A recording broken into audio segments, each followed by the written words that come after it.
हाँ जय जिनेन्द्र। क्लास रहेगी।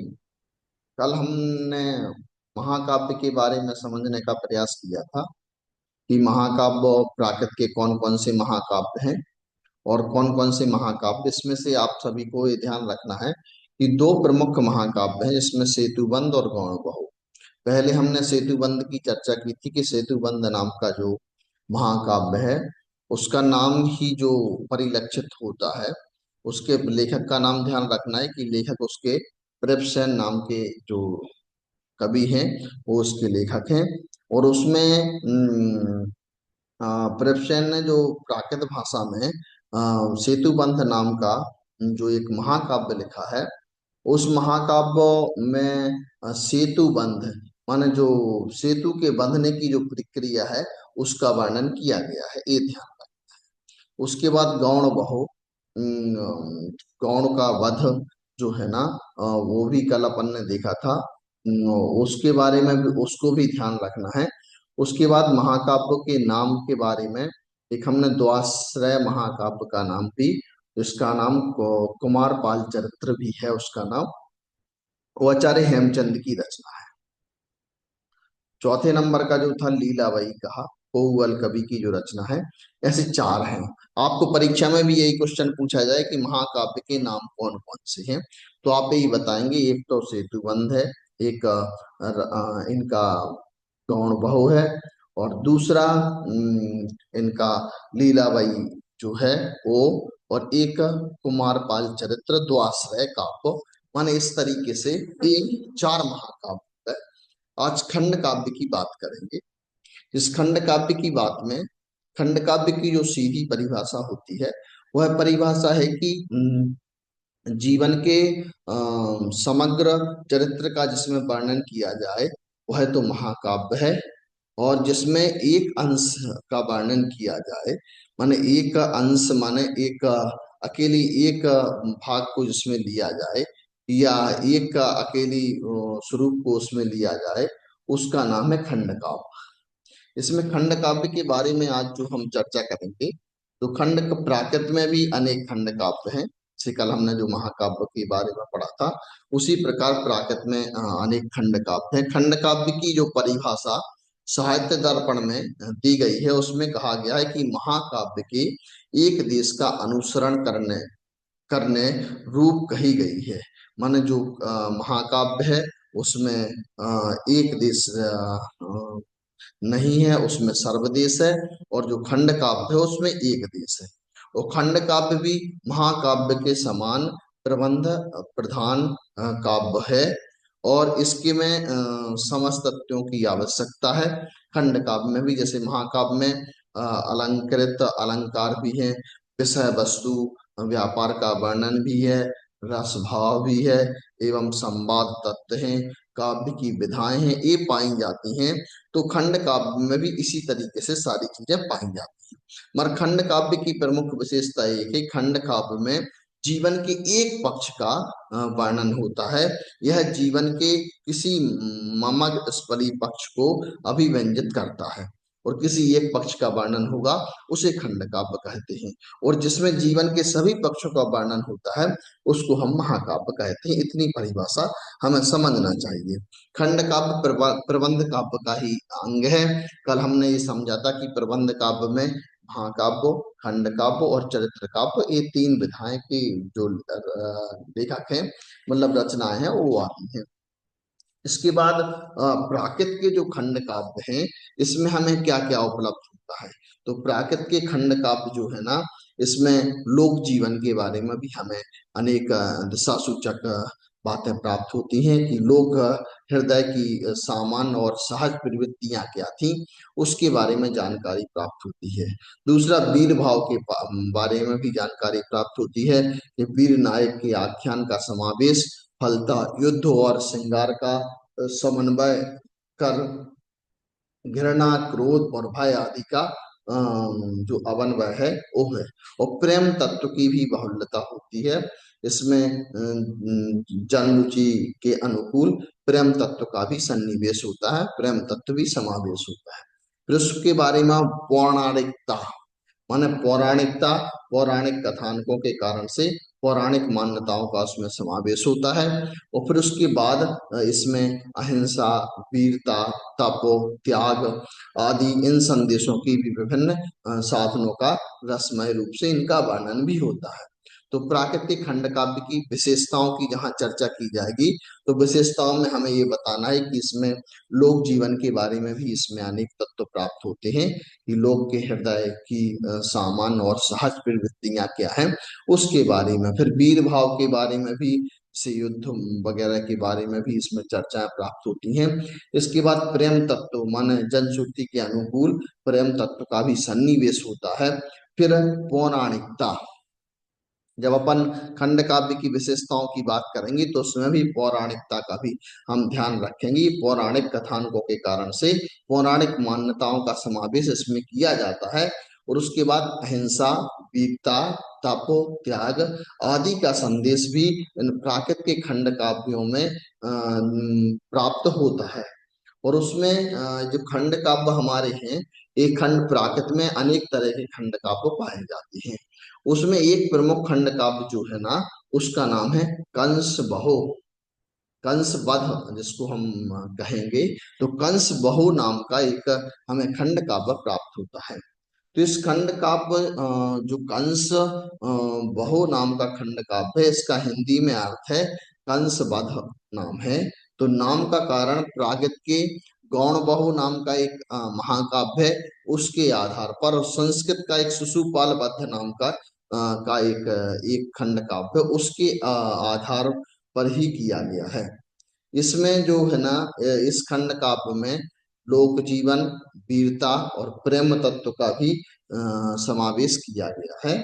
और इसमें जो इसमें बात कही गई है, तो इसमें श्री कृष्ण और जब बलराम को धनुष यज्ञ के बहाने गोकुल से मथुरा मथुरा के लिए जाते हैं, तो वहां पहुंचने पर श्री कृष्ण द्वारा कंस की मृत्यु हो जाती है। तो कंस वध माने कंस के वध का वर्णन इसमें किया गया है, इसलिए इसका नाम कंस बहु रखा गया है। इसकी शैली कालिदास, भारवी और माँ की रचनाओं की तरह भी इसकी शैली में भी प्रचुरता हमें दिखाई देती है। इस महाकाव्य की जो लेखक हैं कंस बहु के, तो राम पाणिवाद नाम के एक कवि हुए हैं। और वह इस मतलब का कंस बहु नाम का जो खंड काव्य है उसके लेखक हैं। यह मालवा प्रदेश के रहने वाले थे। और इन्होंने अनेक रचनाएं की हैं। नित्य जो कवि साहित्य और नृत्य कला की परंपरा के सुपरिचित थे। और इनका जन्म जो है ना 1700 ईस्वी में हुआ है, दक्षिण के मालवा के एक ग्राम में हुआ है। बाल्यकाल से ही पिता से ही इन्होंने अपने शिक्षा प्राप्त की है। और इन्होंने अनेक रचनाएं लिखी हैं। तो हमें ये इससे मालूम कर चल रहा है कि ये 17वीं शताब्दी के कवि थे। और इन्होंने प्राकृत भाषा में खंड काव्य की रचना की है, जिस खंड काव्य का नाम कंस बहु नाम की रचना है। इसमें हम देखेंगे तो हमें ये दिखाई देता है कि जो रामपाणिवाद नाम के कवि हैं, इन्होंने प्राकृत भाषा में भी इनकी बहुत रुचि रही है। और इन्होंने वररुचि का एक प्राकृत व्याकरण है, वररुचि के प्राकृत प्रकाश पर प्राकृत वित्ती नाम की एक टीका भी लिखी है, जो अनेक जगह में उपलब्ध होती है। और इन्होंने दो महाकाव्य लिखे, एक तो कंस बहु नाम का महाकाव्य है, और दूसरा उषा निरुद्ध नाम का खंड काव्य है। ऐसे दो खंड काव्यों का इन्होंने लेखन किया है। अब इनका जो कंसबहु नाम का खंड काव्य है, इस खंड काव्य में चार सर्ग हैं। चार सर्ग हैं। एक सर्ग में अलग वर्णन है, दूसरे में अलग वर्णन है, तीसरे में अलग है और चौथे में अलग है। उन चार सर्गों में 233 पद हैं। 233 पद हैं। लगभग ये समझिए कि 60 या 65 पद्यों का एक सर्ग समझिए। तो इसमें 233 पद हैं। इसमें बताया गया है कि एक बार श्री कृष्ण ने अपने भाई बलराम के साथ सायंकाल के समय वज्र में चक्र भ्रमण कर रहे थे। उसी समय गनिंद्री पुत्र अक्रूर उनके पास आया। श्री कृष्ण ने उसका स्वागत किया और अक्रूर ने उनकी स्तुति की। तदनंतर उसने दुख के साथ प्रकट किया कि मथुरा मथुरा में कंस छल से उन्हें मारने का चाल चल रहा है। तो उसको भी श्री कृष्ण जी सुन लेते हैं और उसी के लिए श्री कृष्ण को धनुष यज्ञ का निमंत्रण भेजा गया। उसके हाथ से ही निमंत्रण भेजा गया। तो बलराम को धनुष यज्ञ देखने का कौतूहल उत्पन्न हुआ, किंतु साथ ही उक्त कप कपट जाल के कारण से उसने मन में भय भी उत्पन्न हुआ। श्री कृष्ण ने निमंत्रण स्वीकार कर लिया और उसका जैसे ही निमंत्रण स्वीकार किया तो श्री कृष्ण उधर जाने लगे और उस क्रूर के ही साथ जाने लगे। क्रूर था उसके साथ जाने लगे और श्री कृष्ण रथ पर आरूढ़ हो। जिस तरह के इस रथ पर जाने के लिए आरूढ़ होती हैं तो गोपियां उनके लिए मना करती हैं कि आप नहीं जाइए, आप हमें छोड़ के कहाँ जा रहे हैं। तो श्री कृष्ण कह देते हैं कि कुछ समय के लिए ही हम आपको छोड़ करके जा रहे हैं, फिर हम आपके पास तुरंत आ जाएंगे। वह दासियों को आश्वासन देते हैं कि हम कार्य की सिद्धि के लिए जा रहे हैं और कार्य शीघ्र पूर्ण होने पर हम तत्पश्चात यहाँ आ जाएंगे। और उसके पश्चात श्री कृष्ण और बलराम अपने परिजनों सहित चल करके यमुना के तट पर स्नान करते हुए मथुरा में प्रविष्ट करते हैं, मतलब मथुरा में पहुंचे। तो कृष्ण और बलराम जब राजमार्ग से वहां जा रहे थे तो उन्होंने कंस के धोबी से मिले, जिससे उन्होंने कुछ वस्त्रों की याचना की। कंस का धोबी था, उससे कुछ वस्त्रों की याचना की। तो उत्तर में उसका व्यवहार कटु पा करके क्रोधित हो गए, हो करके श्री कृष्ण ने उसे पछाड़ दिया, जिससे उसके प्राण पखेरु हो गए। तो प्रथम घटना ये थी कि उसका पहले धोबी मिला और धोबी ने से वस्त्र की याचना की, कुछ वस्त्र हमें दे दीजिए, याचना की, मगर उसने क्रोध कुछ उल्टा बोला तो उन्होंने उसको पछाड़ दिया। कुछ दूर और आगे गए तो आगे बढ़ने पर उसे कंस की कुब्जा माने शिल्पकारी का दासी मिली, जो जो कंस के लिए केसर चंदन आदि सुगंधित पदार्थ ले जा रही थी। तो उसने हर्ष और विनय पूर्वक वे केसर और चंदन आदि जो पदार्थ थे उनको उनको अर्पण किया और प्रसन्न होकर के श्री कृष्ण जी को अर्पण किया।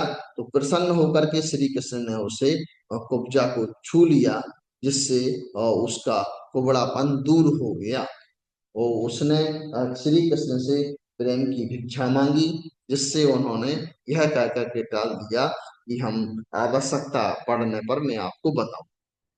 फिर इसके बाद यहाँ से चल करके धनुषशाला पहुंचे। तो धनुषशाला में जैसे ही प्रवेश किया और वहां पर पे उन्होंने धनुष तोड़ करके फेंक दिए।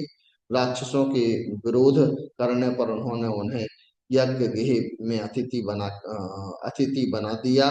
तदनंतर वे मथुरा नगरी की शोभा देखने लगे, संध्या के समय निवास कर रहे थे। फिर इसके बाद धीरे धीरे जिस समय संध्या हो गई वो जाकर के उन्होंने विश्राम किया। फिर प्रातः हुआ। प्रातः होने पर उन्होंने बंदी जनों से प्रातः मतलब प्रभात का वर्णन किया, स्तुति की, द्वारा श्री कृष्ण को जगाया और श्री कृष्ण और बलराम प्रातः क्रियाओं से निवृत्त होकर के पुनः मथुरा नगर में प्रवेश के लिए चल गए। फिर वहां पर उन्होंने कुबल पीड़ा नामक उन्मत्त हाथी उनको रोकने के लिए खड़ा खड़ा कर दिया गया और जैसे ही उसके रोकने के लिए उनको खड़ा किया तो श्री कृष्ण ने उसको भी पछाड़ दिया और उससे भी युद्ध किया, जिससे वह श्री कृष्ण ने उस हाथी को पछाड़ दिया और आगे चलने पर उन्होंने उस जिन्हें मल्ल युद्ध करके वो उसको स्वर्ग पहुंचा दिया। इस समाचार से क्रोधित होकर के जो वो क्रोधित होकर के और जो कंस था, तो कंस ने क्या किया कि क्रोधित होकर के श्री कृष्ण के पास आया और श्री कृष्ण के पास जैसे ही वह आता है तलवार उठाई उसने वो तलवार से श्री कृष्ण के ऊपर प्रहार करने लगा। तत्क्षण ही श्री कृष्ण ने उसे पछाड़ दिया और अपने खड़ग द्वारा उसका नाम शेष कर दिया। तो उसके इस पराक्रम की से दिव्य पुष्टि हुई, पुष्प वृष्टि हुई, कुंती बजने लगी, बाजे बजने लगी, देवांगना आकाश में नाच उठी। तो कंस की मृत्यु से समस्त जनता में आनंदित आनंद छा गया। और तो इस तरीके से कंस की मृत्यु हो गई। तो कंस की मृत्यु होने से इस जो महाकाव्य है, खंड काव्य है, इस खंड काव्य का नाम कंस वध बहु नाम से रखा गया। कि कंस की इसमें मृत्यु होती है, कंस का वध होता है, इसलिए इसका नाम कंस बहु है। तो एक एक खंड काव्य हमें प्राप्त होता है। प्रस्तुत खंड काव्य जो है, ये खंड काव्य, इसकी जो श्रीमद् भागवत से इसकी आधारभूत भूमिका ली गई है और उस भागवत से ही इसको लिखा गया है। इसमें अनेक ग्रंथों के उल्लेख भी हमें प्राप्त होते हैं, जिससे हम इसमें किराता जोनियम, शिशुपाल वध आदि के वृत्तांत भी थोड़े थोड़े मिलते हैं। और जैसे गौण बहू के नाम के भी थोड़े थोड़े वृत्तांत मिलते हैं, जिससे हम उन ग्रंथों का आधार भी इस ग्रंथ को मान सकते हैं। तो कंस बहु नाम का एक जो एक था, एक खंड काव्य है। फिर इसके बाद कंस बहु के बाद दूसरा एक खंड काव्य है, उषा निरुद्ध नाम का खंड काव्य है। वह भी इन्हीं रामपाणी वाद की रचना है। इसमें कंस बहु से पूर्व की रचना इसको मानते हैं और इसकी कविता कंस बहु की अपेक्षा निम्न स्तर की है। इसमें भी संस्कृत काव्यों का प्रभाव दिखाई देता है। कंस बहु जैसी पूर्णता इसमें नहीं। इस खंड काव्य की जो बात बताएं, इस खंड काव्य में भी 4 सर्ग हैं और इसकी कथाओं का आधार श्रीमद् भागवती है। इसमें और इसमें बाणासुर की कन्या उषा का श्री कृष्ण के पौत्र अनिरुद्ध के साथ में जो विवाह होना वर्णित किया गया है। तो प्रेम काव्य की दृष्टि से यह मध्य कोटि का काव्य हमें प्रतीत होता है। कवि ने इसमें श्रृंगार की पराकाष्ठा के रूप में इसको निरूपण किया है। तो ईशा निरुद्ध नाम का एक खंड काव्य है। इसके लेखक भी रामपाणी वाद हैं, इन्होंने इसकी रचना की है। और इसमें जो जो वर्णन, यह खंड काव्य प्रबंध काव्य के गुणों से जो है ना वो संयुक्त है। कथा वस्तु सरस है। कवि जो है ना, कवि ने नायक इसमें अनिरुद्ध है और नायिका उषा है। इनके चरित्र का भी विस्तार से वर्णन किया गया है। तो ये दूसरा है उषा अनिरुद्ध। तीसरा एक तीसरा भी खंड काव्य प्राप्त होता है, उसका नाम है भृंग संदेश। से मेघदूत का अनुकरण करके इस भृंग संदेश को लिखा गया है। तो मंदाक्रांता काव्य में इसकी रचना हुई है। इसमें एक गृहिणी व्यक्ति अपनी प्रिया के पास भृंग द्वारा संदेश भेजता है।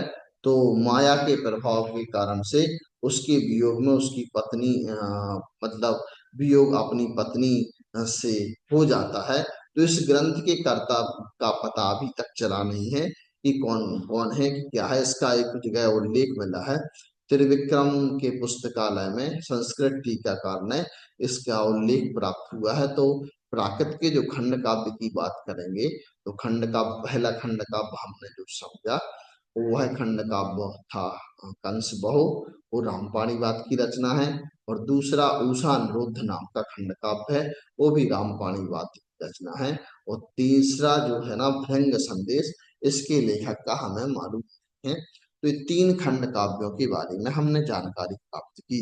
अब जो परीक्षा में क्वेश्चन रहेंगे, कैसे रहेंगे, क्या रहेंगे, वो भी इसी तरीके से रहेंगे। जैसे उसमें पूछा जाएगा कि महाकाव्यों के नाम कौन कौन से हैं, खंड काव्यों के नाम कौन कौन से हैं।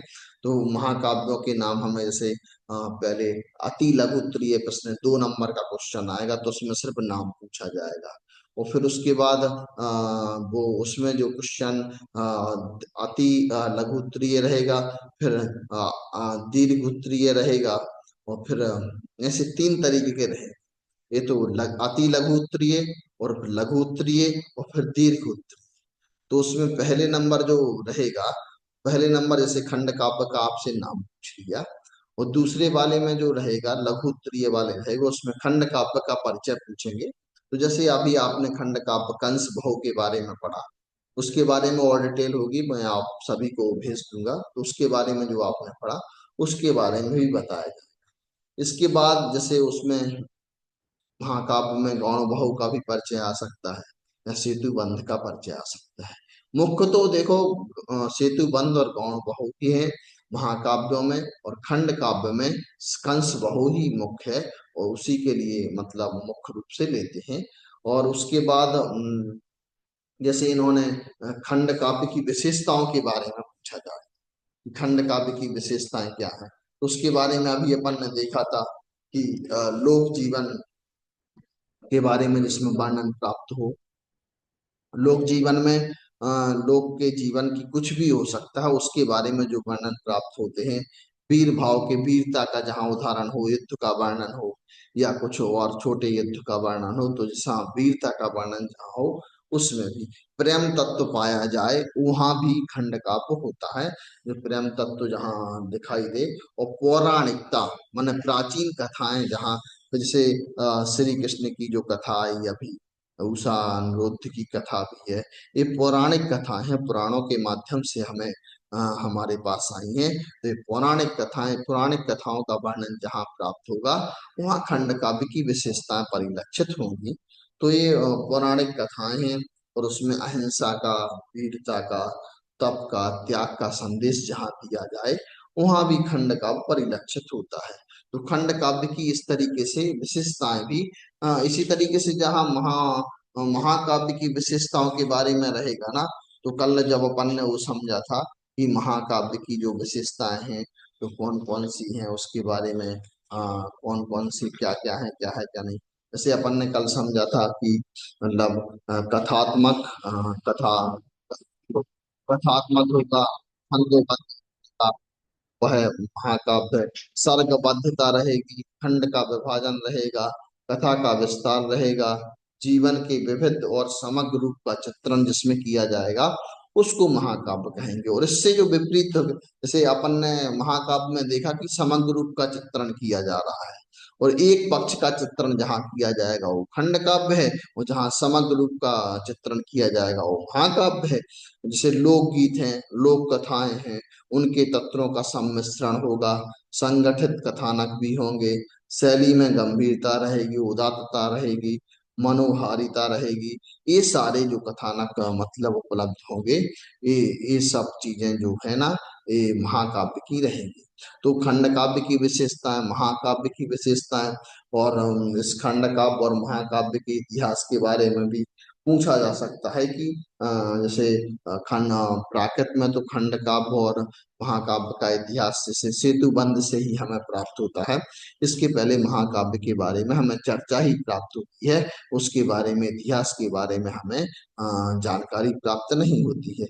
मगर संस्कृत में अनेक ऐसे महाकाव्य हैं जिनको आधार बना करके प्राकृत में भी महाकाव्यों को लाया गया, प्राकृत में महाकाव्य लिखे गए हैं। तो खंड जो मतलब संस्कृत साहित्य के बारे में, जो महाकाव्य के बारे में जो बातें दी जाएंगी, उन बातों को भी हम देख करके और महाकाव्य की विशेषताएं और महाकाव्य के इतिहास के बारे में समझ सकते हैं। उसके बाद इसमें जो रहेगा कि जैसे सेतु बंध के बारे में जो चर्चा आई है कि सेतु बंध ये तो महाकाव्य है, तो सेतु बंध महाकाव्य के बारे में भी आपसे क्वेश्चन आएगा कि सेतु बंध के बारे में। तो सेतु बंध की जो कथा है ना, उसको आपको अच्छे तरीके से पढ़ लेना है कि किस तरीके से उधर का युद्ध हुआ, युद्ध के बाद फिर सेतु बंधना प्रारंभ हुआ, और सेतु बनते समय समय क्या क्या उसकी विशेषताएं रही हैं, वो सारी चीजों का वर्णन उसमें प्राप्त होता है। तो वो सारी चीजें आप इसमें देख सकते हैं। इसी तरीके से सब चीज जो दो क्वेश्चन से महाकाव्यों से आएंगे, और दो क्वेश्चन खंड काव्यों से आएंगे, और दो क्वेश्चन चरित्र काव्यों से, दो क्वेश्चन मुक्तक काव्यों से, ऐसे आएंगे। और दो क्वेश्चन आएंगे प्राकृत भाषा और साहित्य के इतिहास में से। प्राकृत भाषा और साहित्य का सामान्य परिचय आएगा ना, तो सामान्य परिचय के बारे में भी आपको जानकारी होना चाहिए, प्राकृत भाषा और उसके सामान्य परिचय के, कि प्राकृतिक भारत देश की प्रमुख भाषा है, जिस संस्कृति से जुड़ी हुई भाषा है। इसमें अनेक साहित्य लिखे गए हैं। जैन आगम ग्रंथों की भाषा भी प्राकृत रही है। दिगंबर परंपरा में सठखंडागम और कसाय पहाड़ी ग्रंथ लिखे गए। श्वेतांबर परंपरा में जो अंग है, आगम है, इनके जो ग्रंथ लिखे गए, इनका भी उल्लेख कर सकते हैं। तो इस तरीके से प्राकृत भाषा में, और भगवान महावीर और बुद्ध ने अपना उपदेश भी प्राकृत भाषा में दिया। खारवेल सम्राट और अशोक सम्राट के शिलालेख भी प्राकृत भाषा में है। छंद में भी जो छंदस भाषा है, वो है, उसके तत्व भी प्राकृत भाषा में हमें दिखाई देते हैं। तो इस तरीके से अनेक जो कालिदास है, भाष्य है, भागवती, इनके नाटकों में भी प्राकृत भाषा का प्रयोग हुआ है। तो इस तरीके से प्राकृत की भी हम ऐतिहासिकता और उसके बारे में परिचय दे सकते हैं, जिससे हमें कि वो प्राकृत के बारे में जानकारी प्राप्त हो सके। इस तरीके से आज हमने महाकाव्य के बारे में समझा। कल चरित्र काव्य और मुक्तक काव्य के बारे में भी हम समझेंगे, जिससे कि आगे का हम देख सकें। ठीक है ना। इसमें किसी को कुछ, इसकी कथानक के बारे में हम आपको भेज देंगे, तो आप लोग उसको भी एक बार पढ़ना और उसको भी देख सकते हैं।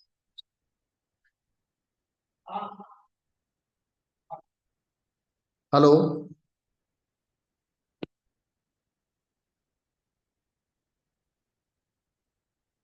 आप ये देखें, एक बार पढ़ें, और कोई भी अगर क्वेरी आपको हो तो आप ग्रुप पर उसको भेज सकते हैं, तो आपको मैं उसका आंसर भी उस पर दे दूँ।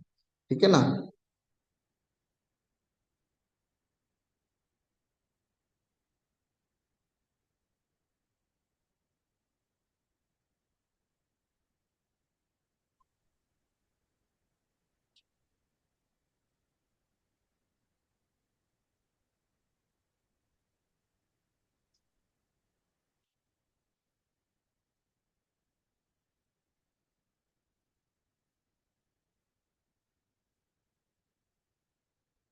आज इतना ही, आज के लिए। कल फिर उसके लिए हम महाकाव्य, कल हम चरित्र काव्य और मुक्तक काव्य